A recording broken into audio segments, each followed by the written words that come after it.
Et quand vous voyez une jolie fille comme ça, Hmm. qui vous sourit, qu'est-ce que vous pensez? Vous pensez à quoi? Ça m'arrive jamais, je peux pas vous dire. Non, mais bon, on pense au sexe tout de suite.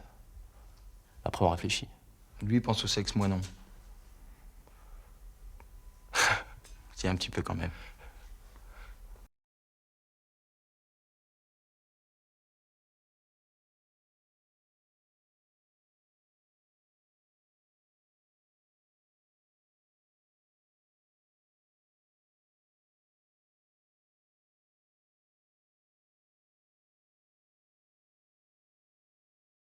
Bon, ça a changé. Bon, c'est plus comme avant, quoi. Bon, avant, n'importe qui pouvait avec n'importe qui. C'est-à-dire, bon, je sais pas, moi, j'ai des copains qui vont en boîte, qui font bon, aujourd'hui, je me suis pécho une copine et tout. Bon, c'est bon, dans la voiture, ça a été vite fait. Mais maintenant, on se pécho une copine et puis bon, c'est pas ça, quoi. Faut faire attention, faut mettre préservatif et tout. Bon, c'est pas tout le monde qui met ça, bien sûr, mais enfin, ça a changé beaucoup de choses, quoi.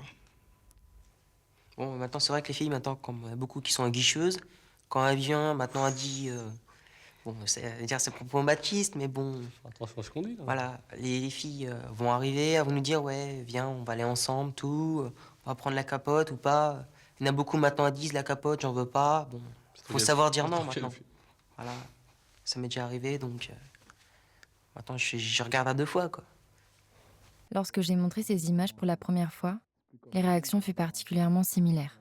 C'est d'abord l'étonnement qui surgit. Ce qui m'a beaucoup étonnée la première fois que je les ai vues, c'est que l'homosexualité, elle était aussi présente au sein du corps militaire. Alors qu'ici, on est face à une campagne très hétéronormée. Or, on ne pouvait pas ignorer que ça concernait plus particulièrement la population gay. Et là, dans le cadre de l'armée, on passe totalement à côté. C'est une population qui n'existe pas. Et puis, ça m'a surpris, il n'y a pas de femmes. Et puis ça m'a surpris, il n'y a pas de femmes, ces mots je me les disais aussi en voyant ces images. Et comment ne pas me sentir moi-même exclue, en tant que femme, face à ces images en noir et blanc tournées par deux pardons. Parce que oui, il s'agissait peut-être d'appelés venus faire leur service militaire, mais les femmes dans l'armée, elles étaient là. Et elles sont aussi présentes au cœur de ces discussions. Alors pourquoi n'avaient-elles pas, elles aussi, le droit d'exprimer leur sexualité ? En voyant ces campagnes, je me focalisais sur le manque de représentation des femmes, des homosexuels, sur l'invisibilisation d'une partie de la société. Je me focalisais sur ce qu'elles n'avaient pas plutôt que sur ce qu'elles proposaient. Alors, je cherchais à comprendre pourquoi. Et au cours de mes recherches, j'ai rencontré des anciens sympathisants des associations AIDS et ACT UP Paris, Jean-Marc, Jean-Luc et Didier, aujourd'hui militants au sein de l'association Grey Pride. Leurs différents récits m'ont donné à percevoir ces campagnes autrement. Au cours de ces discussions, Jean-Luc répétait à plusieurs reprises « C'est important de se replonger dans le contexte de l'époque, et en particulier pour vous, Zoé. » Alors, en écoutant tout ça, j'ai revu ces images.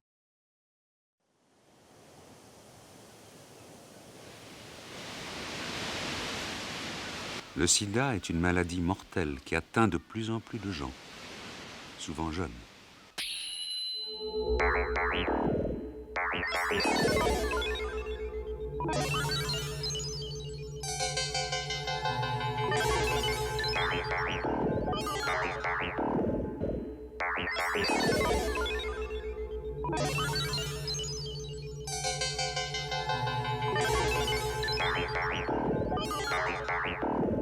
Ici, tout est pensé, réfléchi dans une conception hétéronormée de la sexualité.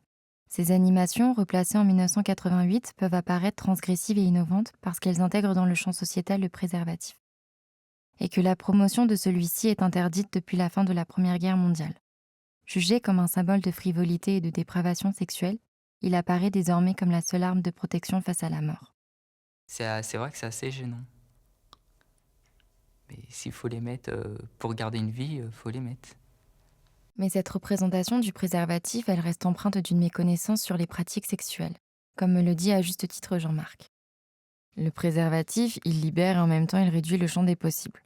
On ne va pas parler de pipe, de choses comme ça, alors que c'était la crainte de beaucoup à ce moment. Beaucoup se demandaient, est-ce que je contamine si je suis pompeur passif, ou ce genre de choses.